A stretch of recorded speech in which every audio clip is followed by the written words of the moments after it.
Hi guys, my name is Peter Cusack and I'll be doing a quick run through for my individual project. The title of my project is the comparison of mechanical tests to simulated tests on packaging materials. This was carried out using finite element analysis on SOLIDWORKS. The main goal that I wanted to achieve for this project was to determine whether or not the simulations are accurate enough in comparison with mechanical tests. The materials tested were ABS, polystyrene, corrugated cardboard. All these materials were exported from Grant to Edupac into SOLIDWORKS as they were not available in the database.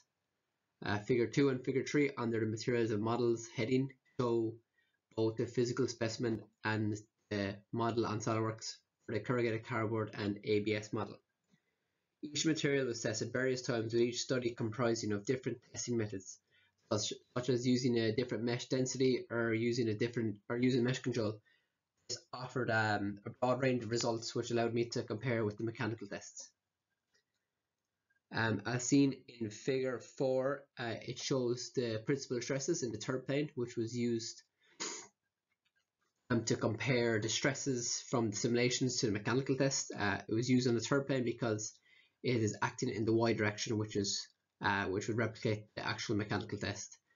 This is also relevant in Figure 6, which shows the displacement, which is also in the y direction.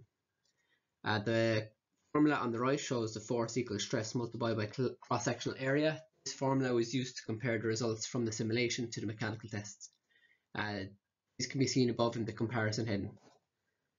Table 1 shows the results using the force from the linear region, while Table 2 shows the results using the max force. This was done because the FEA has difficulty calculating the values for the plastic materials outside the linear region.